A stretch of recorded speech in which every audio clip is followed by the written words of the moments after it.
we started. We're going to come back to leadership chapter.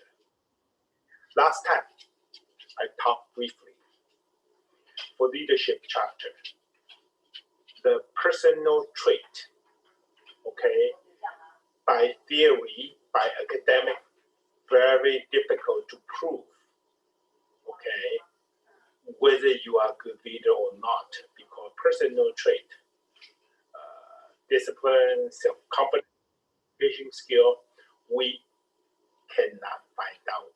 That's the best predictor for good leadership.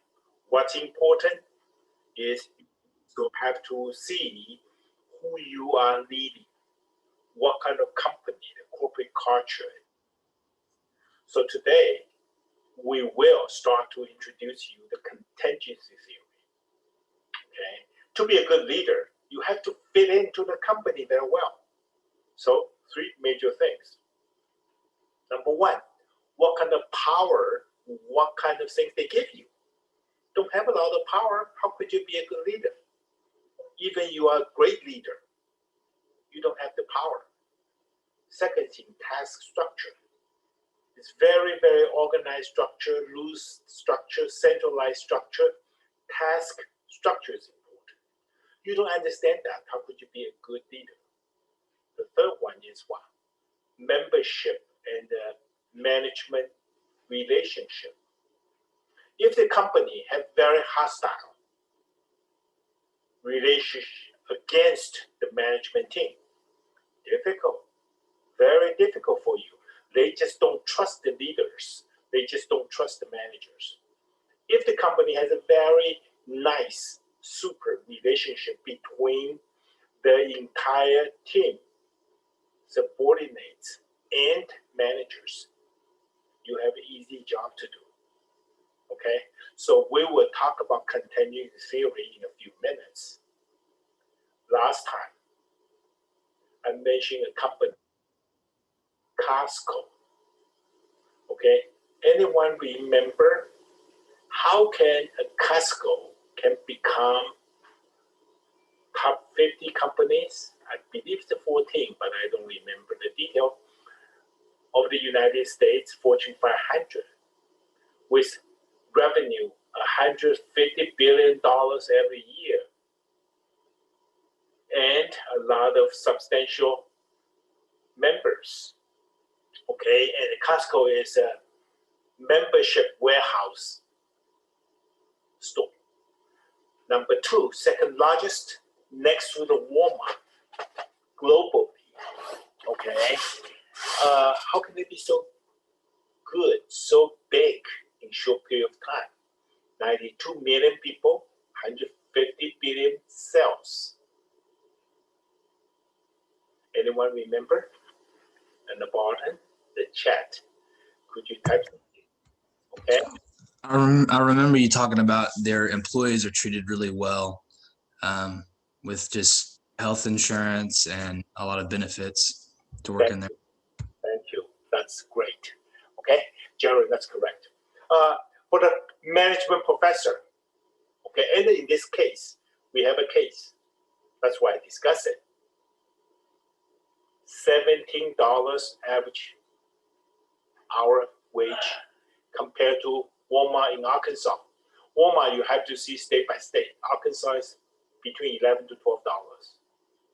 17, 11 something, you can see what? $5 or $6 difference.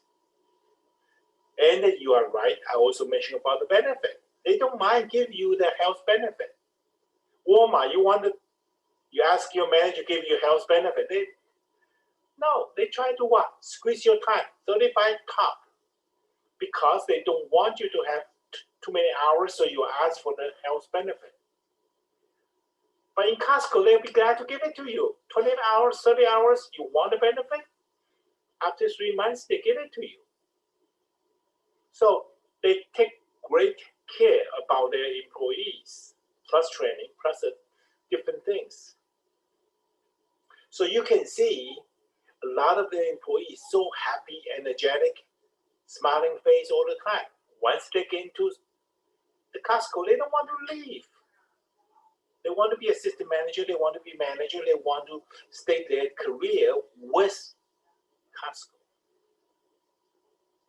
And in addition to this motivation, satisfaction, there's another important thing you have to know. Walmart is so rigid, so organized, so structured, okay?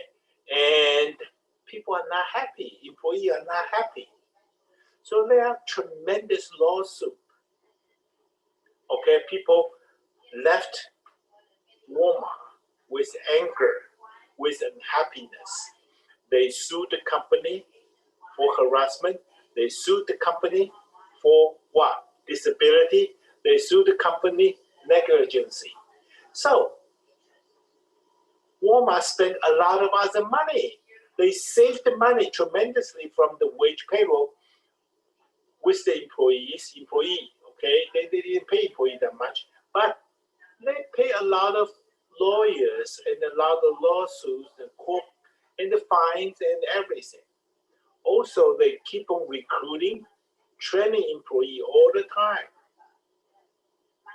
So if you're thinking about total cost, you're adding all these stuff, plus their productivity, with the total cost, they pay $17 an hour plus benefit, super performance, no lawsuit, very little training. Which one is better? Think about that. Okay, and I told you folks that I have 2 or 3 things. Okay, and one is the quality and the selection about goods. You go to Costco, blue jeans, okay, and some of those skincare. My wife can buy it. She said, "Oh, this is a good brand, okay, and you know, wrinkle-free or whatever, good stuff." You go to Sam's Club, you get the best price. I don't doubt, best price. 2 problems. Number 1, everything's in what? In bulk, okay? You have to buy a lot. It's a warehouse store, okay?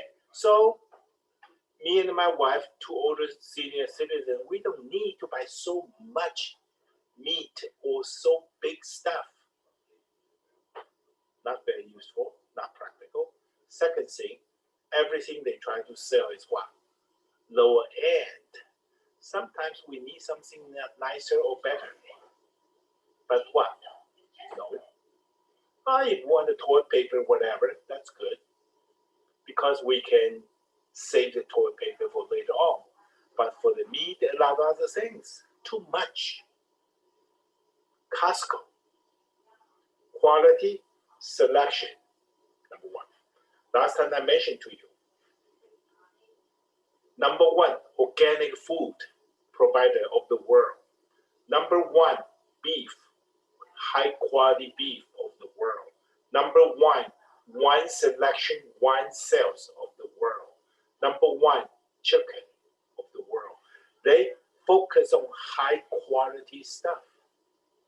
People, middle class family, find out if you go there, you can get what you want. If they offer a lot of stuff you don't want, what's the usefulness of it? Okay, and also gas. They are the largest gasoline seller in California and Texas. People want to buy their gasoline because what? Lower cost, lowest cost, and what? Good quality. I joined Sam's Club because what? We don't have Costco in Conway. Every time I go to Sam's Club, I put the gas into my car, I fill the tank, I save $2 or $3. I find out that covers my membership. Okay, Costco. Everything fits your need. If you can find something you want, then would that be worthwhile? So remember, I just mentioned it. How many members do they have? Anyone remember? Type in. 98 million in 2019. Yes. Who said that? Nicholas? Yeah. Yes. Okay. 98 million. That's a lot of people. Okay, $80, $60 membership times 98 million. That's billions of dollars. Just membership.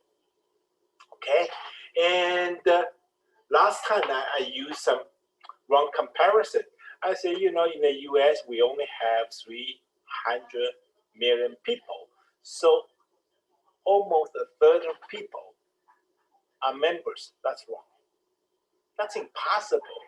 I ask you, how many of you in Arkansas been to Costco? 2%, 1%, because we don't have a Costco. So 98 million people, I found out it's global. Okay? Yeah, we probably have 5 or 20 million people in US. I don't know to be precise there. That's their personal information. The company may or may not reveal. But I went to Taipei, 5 store. Always people, so crowded. So they may have several million people in Taiwan. Okay, in Japan. Nicholas, do you have Costco in Germany?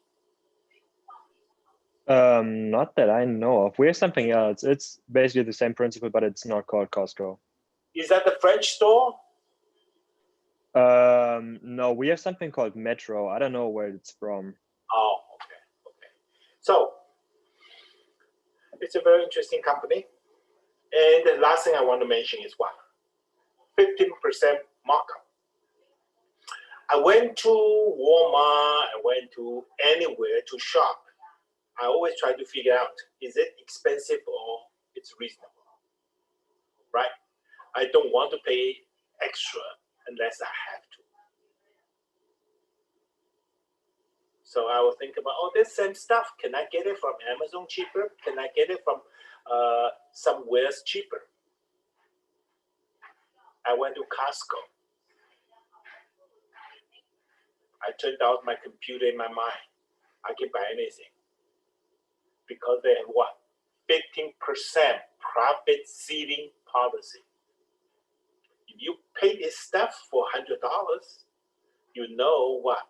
It's costing $85 because their profit margin ceiling is 15%. They got it expensive, they sell you expensive, but they are not greedy. Their profit margin between 10 to 15%. Okay, so I know if I try to compare, I may be able to save a couple bucks, but waste too much of my time. So people go to Costco. They feel comfortable. You just buy whatever. My wife wants to buy something cosmetic stuff, $40, $50. Okay, night cream or whatever. I don't remember. I say, go ahead, honey, go ahead. Because if she goes to other places, she's not going to save a lot. Because Costco is not trustful. I can trust it. They only charge 15% ceiling. Okay, so it's a very interesting case. I want you to know a little bit about it. Number one is always employee. Number two, customer. Take care of the employee, you take care of the customer. Then you increase some other incentive for customer to come back. Quality, selection, and confidence and trust.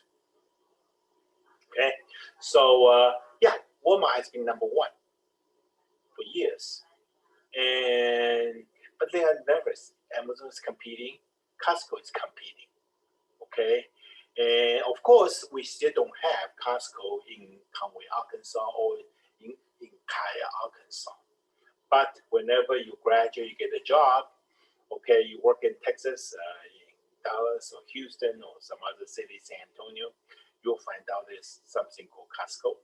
You can get organic food, you can get nice salmons, you can get beef and steaks, all kind of good, healthy food, and the Blue Jays, Levi's, and a lot of other stuff you really can buy.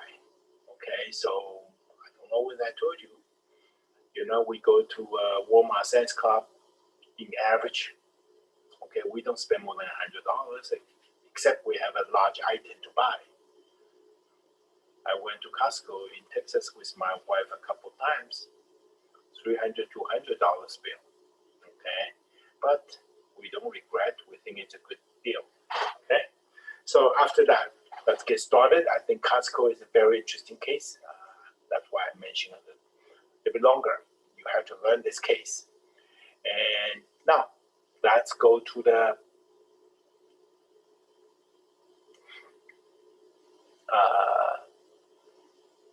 trait theory, section 2. Okay, trait theory is not very good predictor.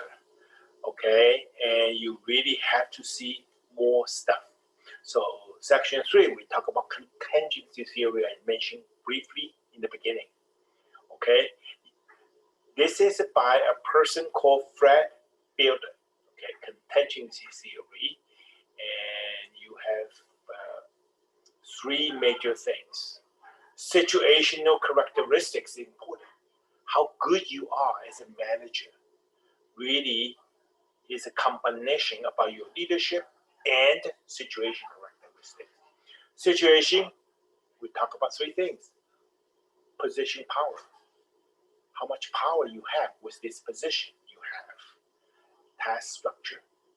Leader members relations, I told you. Okay, are the employees aggressive or friendly towards the management team? Okay, so these 3 different things, each one have 2 possible choices. Leadership membership relation could be very good, could be very poor. Okay, so you can categorize it into what? 2 different possibilities. Under the possibility, you take a look at the task structure. Highly structured, low structure. Highly structured, lower structure. Then relationship power, strong or low. So this one, 2 choice. Second one, task structure, 2 choice. Position power, 2 choice. 2 times 2 times 2. You have 8 possible scenarios. Okay. Good, high, strong. Good, high, low. Good, low, strong. Good, low, low. So these are different scenarios. Okay. For those of you are finance major, accounting major, you don't know specific about this detail. All you have to know is what? These definition about these 3 major parameters. Okay, and so that's called contingency theory. What kind of power you have, okay, what kind of task structure, and the third one, member management leadership style. Okay, and next one is also contingency theory. We call path and the goal theory. Okay, we are focusing on the goal. Okay, for different people, different goal. Okay, chapter 2 or chapter 3, we talk about the needs, Maslow's model. There are 5 needs about every human being. Anyone remember these 5 needs? From what? Physical, you need to what? You need to feed yourself, you have to have food, you have to have some shelter. Okay, then you have to have what? A stable income, basic stuff. Then next level is what? You have to have the peer, friends, recognize you, attach you, support you. Then next level, you want to satisfy your needs for what? For the power. Okay, you want to be CEO. The last one, when you get everything, you want to do something nice to your church, to animal shelter, to the human being. Okay, so for younger people, what do they want? Money. They have to pay student loan, they have to buy a house, etc., etc. Okay, then 20s, okay, money is the best motivator. In the 30s, okay, what? They need friendship and the different things. So how to engage them, okay, how to include them so they feel like socially they are comfortable. Then the 40s, people want to be CEO, they want to be promoted, they want to be manager, they want to be vice president. Power is important. Promotion is important. After the 50s or 60s, people got everything. They're vice president, they're happy. They want to do something meaningful. So you have to think about how to motivate these guys. Okay, so the pass go model, of course, chronically by age, you can know people want to satisfy economic basic needs, then what? Social needs, then what? Power, then last one, self-fulfillment. Okay, but of course, it's not always go by age. Some rich people, they're born with everything. Money, power, everything. Then their entire life, what's the most important thing? Recognition and the social needs. They want to have more friends. They want to be recognized by their friends. So I have some stupid friends, they are super rich, but they are always in a level 3. They are so care about the friends, okay, what the friends want, and they try to use their money and the power and everything to do that, but that's a different story. As a good manager, pass, go model, you want to find out every individual person, what do they want? Then you can coach them in the past to achieve that. You work harder, you do this, you do that. You support them, you engage them to support that. You tie in their goal with the corporate goal. Then you are good leader. Okay? So you can see that. We can take a look of my slide. Okay. Identify the outcome the subordinate are trying to obtain. Then you want to what? Awarding their outcome. Then what? How to, in addition to awarding them, you also what? Clarify the path. Be more supportive, give them more resources, give them more supervision so they can achieve the goal. And you tie in their goal with the company goal. Then win-win case. Okay, so that's called the pass and the go model. Okay, and so after you give them the goal in the behavior side, you can what? Direct them, guide them. You can support them. You can participate. Okay, observe where they are. Find out how could you help them. Okay, and so that's the pass and the goal. In the past, these are the things you can use your leadership to do. Okay, and this is talking about another case: global management, international difference in leadership. Okay, in the international chapter, okay, we talk about how to do the international business. We have 5 different things, okay, identified by a study. Power distance. We talk about long-term, short-term. We talk about nurturing and what? Or goal-oriented feminism, okay, or masculinism culture. We talk about collectivism, individualism. Remember we talk about all these stuff? So basically it's very similar, okay? Of course, for the leadership part, okay, this Aaron Myers focusing on what? Decision making. Okay. However, the important thing is also what? Authority. What kind of rank? Okay. How important is the authority? And you can see, okay, according to him, there are some top-down decisions. So in some Asian countries like China, Indonesia, more top-down decisions. For the North America and North European countries, okay, more consensus are important for the decision. For the United States, decision making, they expect you to consult, but what? The group leader make the final decision. Japan, okay, you really, okay, look into the individual's perspective, respect lower level input to make a decision.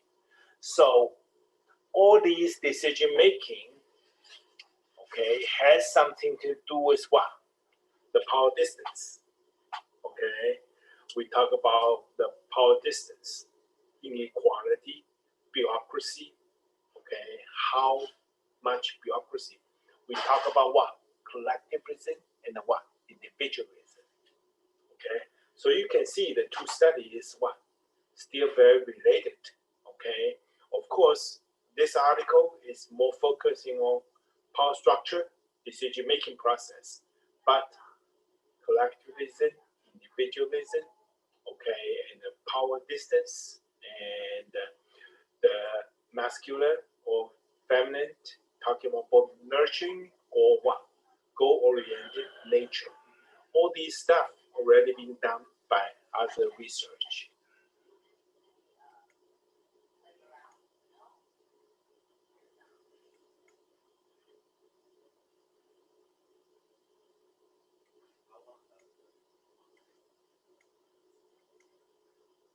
Okay, another contingency model is talking about leader substitute model. Okay, for certain area, we don't necessarily need a leader.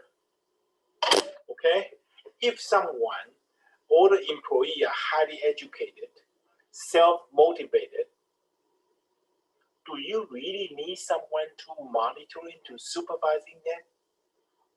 Probably not. So you have to know, okay? Sometimes we use the system, we use the information technology, we use the characteristic of employees, we can what? We can have a lot of leadership substitute. We don't really need a lot of what? Intensive leadership or management, okay? So the section summary, contingency theory, okay? Talking about leadership attributes is not sufficient.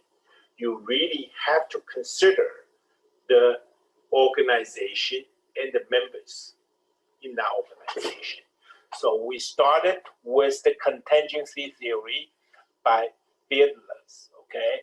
Talking about three different things. How much power you have, the task structure, membership and leadership, membership and the management relationship, okay? And once you identify these three, you integrate that with appropriate leadership skill, everything gonna be cool. Second one is talking about what? The path and the goal. You focus on individuals' goal, what they want at this moment for next 3 years, 5 years. You find out what the company wants. You integrate the individual goal and the company goal. Then you clear up the path, supervise, support, empowerment, everything to help the employee achieve the personal goal. In the meantime, that's moving towards the company goal. That's called the path goal theory, okay? And next one is, of course, okay, leader's substitute. If you can create such an environment, you can what? Minimize your leadership need, demand for leadership. Information technology, a good system, and also high-level knowledge workers, and they can be self-motivated. Okay, so this whole area talking about leadership, you really have to consider, in addition to leader per se, you have to see how the leader fit into certain area we call contingency model. Okay.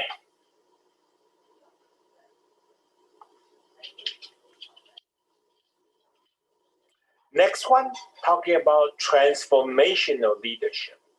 In very earlier of the chapter, last Friday, I talked about leadership style. I told you different book and different website, depending how you Google. Okay, and this one I posted is 8 different leadership style. And I told you it's not one leadership style fits all. It's a combination. Jerome maybe 20% democratic, 10% autocratic, then 80% servant leadership, plus whatever. Everyone is a combination of all these guys. Okay, you don't use one style fits all. And I also mentioned these 8 different ones. 3 most popular ones are, first one, servant leadership, chapter number 7, servant leadership. The second one is the number 6, transformational leadership. And number 4, transactional leadership. Okay, so after we finish the servant leadership, I think in the section 1, we talked about it. Certain company, okay, they are focusing very attentively, okay, to be a good servant to their employees. So their employees will be happy. And I also mentioned 2 types of organization really fit into servant leadership very well.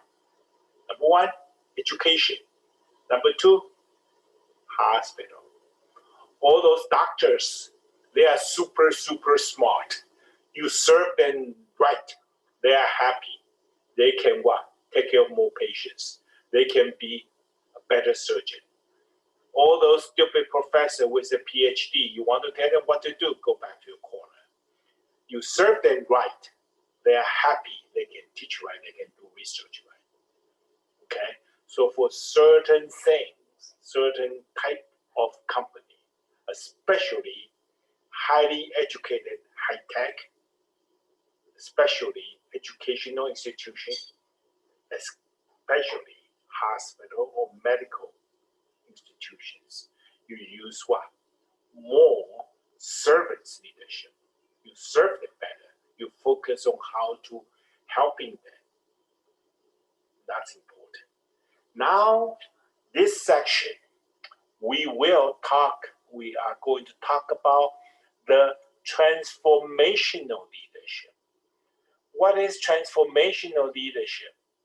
You try to transform, okay? You try to transform your company. You try to transform your employee. What does that mean? Means these are the 3 most important things. If you want to be a transformed leadership, you have to be a good talker. Number 1, you have to know how to communicate so people will follow you. But the second thing is what? How do you use innovative way to stimulate the subordinates? How can you motivate your subordinates innovatively? And here, I think, early section, we repeated the empowerment. Okay? You want to give them more decision-making power. You want to give them more training. You want them to take more responsibility. Okay? So if you can communicate everyone, you can identify a lot of okay, lieutenants and the sergeant to work with you. You encourage everyone to work hard, then eventually you can transform the company. Okay, so let's take a look. Okay, so first of all, you have to be charismatic leaders. You have to communicate. You have to convince everyone the corporate goal. Why do we want to go this way? Why do we want to do it that way? So a good communication skill, a manager or the leader with charismatic, okay, ability is very important. Second one is stimulation. How can you motivate the people? Okay, how to empowerment. Do I have empowerment here and there? And probably I added something. Empowerment is the most important one. People, you convince them, they follow you. You have to empower everyone. So everyone follow you can grow and they can achieve their personal goal. Then the entire organization can be achieved. So that's called transformational. Okay. And transformational against transactional. What is transactional leadership? It's focused on exchange. You give me something, I give you something. Nicholas, you work hard, I give you more money. Okay? And more incentive. And also what? More punishment, more control. Then job is done. Transaction, contract-based, that's called transactional. Transformational, engage. You engage everyone, you convince, you inspire, you empower. So people follow you, everyone become expert, everyone becomes successful, everyone make more money. Then the company also changed. Okay, so we talk about leadership in this chapter. Trait is important, but not sufficient. So you have to see with your leadership fit into this structure we call contingency theory. Okay, and contingent on the task structure, membership relationship with the management, and your power, how much power you have. Okay, we also talk about past goal. That's another contingency. Can you identify, integrate every goal of the group and the individual? Then what? Then integrate that. Clear the past means what? Means you are what? Inspiring, empowering, and what? Helping people to change. So you can see the transformational leadership is very, very similar to what? Contingency theory. You cannot just use whatever you have. You have to come in, understand the structure, convince the people the goal of the company, then direct each individual's goal towards that corporate goal. Then by inspiring, empowerment, transform every individual or every leaders to follow you. Okay? So this section, okay, in addition to talk about the contingency, in addition to talk about the goal, past and the goal, we told you can really use what? Transformational, because transformational leadership style is really, really what? Try to combine those theoretical stuff and then put it into what? Into practice. Okay, so that's we call transformational leadership. Gender and the leadership. Okay, and of course, most of the chapter we talk about the diversity chapter. Okay, earlier I think chapter 4, something like that. Okay, there's a gender discrepancy. Okay, in the workplace, there are more and more female become middle level managers. A higher level, relatively, we still don't have enough female. Okay, and the typical case, you go to a bank, okay, branch office, you see more female work there. You see the branch managers, more female there. You go to the headquarters of the bank, senior vice president, assistant vice president, more males. Okay, so you can see 90% of the staff in the banking are female, but what? 10% of them are senior management team. It's not right. So a lot of industry, we still talk about gender discrepancy. We still encourage female to be in the top management. We talk about Microsoft. We talk about Cisco. They have chief diversity officer. They want to recruit more programmers, okay, more minority programmers, more female programmers.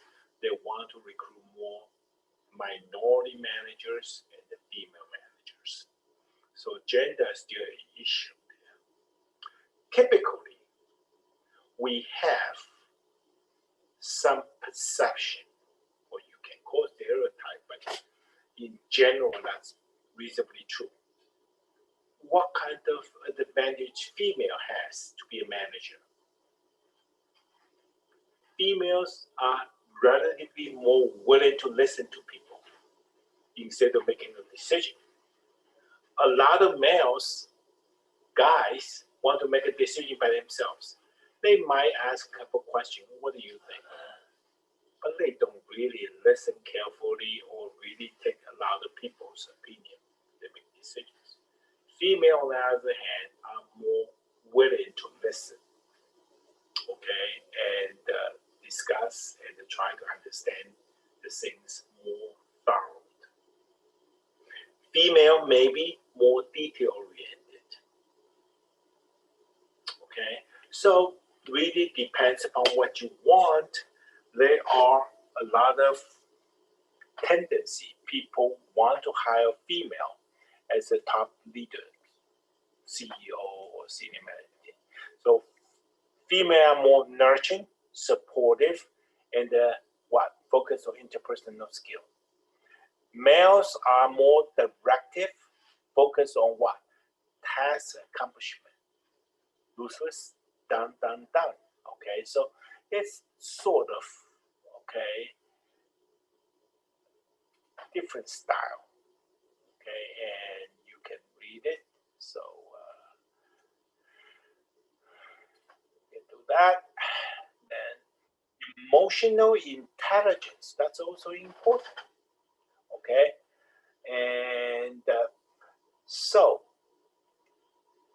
emotional intelligence, talking about emotion control. Two things. Number one, do you have a good self-control? Number two, do you have that skill to understand and manage your staff's emotions? So yourself and manage, understand other people are both important.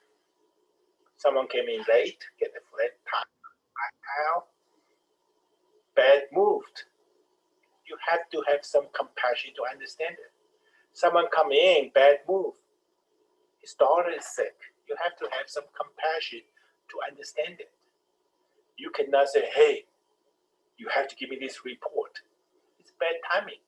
So emotional quality, EQ, is very, very important. And no matter how stressful you are, you do not lose your temper easily. Always control, always control.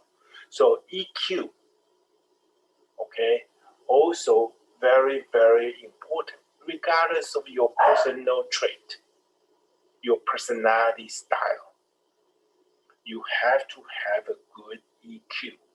You have to have a self-control ability in terms of your emotion.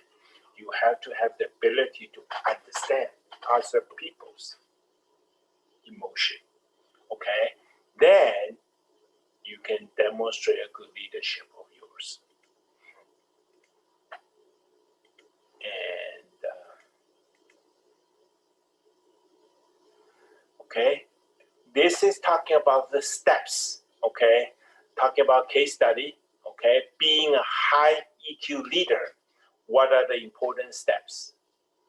Okay, be aware of others' emotion. Like I told you, every day, someone have a bad face, bad emotion. You should try to what? Understand, detect that, ignore that, or understand, or comfort this person. Depends upon who he or she is. Sometimes talking to him makes things even worse. Leave him alone a little bit, then everything's gonna be fine. So it depends upon, okay, what kind of person we're talking about. Practice empathy. Always think about it from the other side's perspective.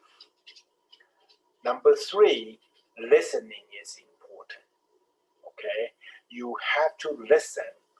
Focus on understanding during the listen process. Do not judging or recommending during the conversation. Focusing in understanding and attentive listening. Then you can build up the trust. Okay, and you have to manage your own personality. Okay, so summary of the chapter. Okay, so leadership, we talk about leadership.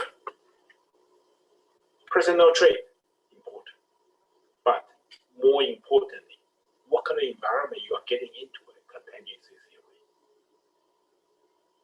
Your power, how much you have.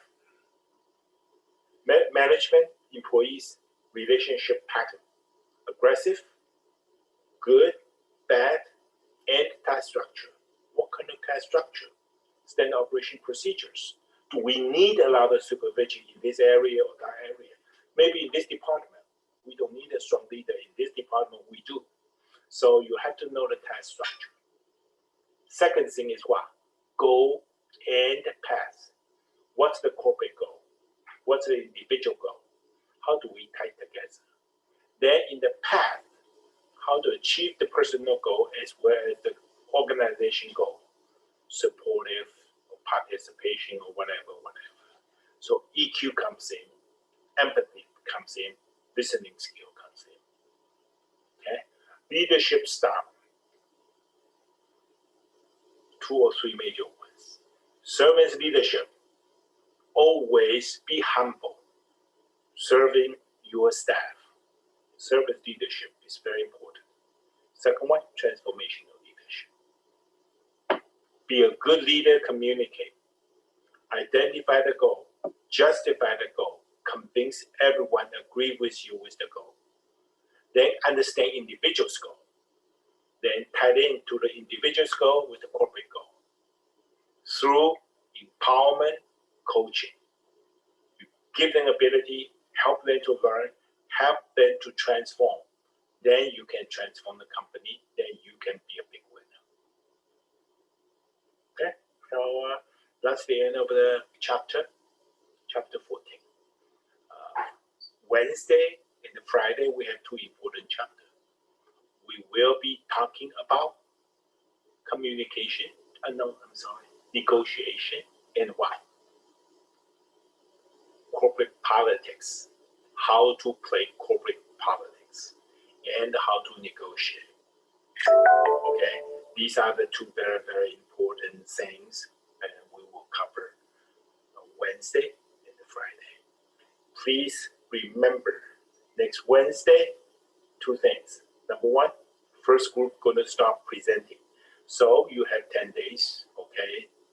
If you are doing so, then you have to start to work harder on the group project. Second thing, 40-point assignments. For what?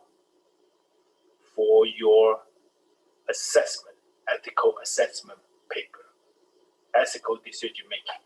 I told you that's additional added because the College of Business and UCA Assessment Office want to learn how good you are in ethical decision making. Okay, is due on next Wednesday. So you have a test next Monday, so you'll be busy over the weekend. Please start the ethical paper in the beginning of the week. Today is Monday, okay? So try to work on it. 40 points. I purposely make it 40 points because I want you to spend some time. I want you to do a good job. I want the UCA to be impressed. So all the other exchange students are good in making ethical decision making. Okay. So other than that, if you have a question, shoot. Otherwise, I want to wish you see you Wednesday. Any questions? Okay. So don't forget about paper. Please work harder on your group project. I see you on Wednesday. Okay. Wednesday, negotiation, corporate politics. Okay. So see you Wednesday. Have a nice week. Thank you.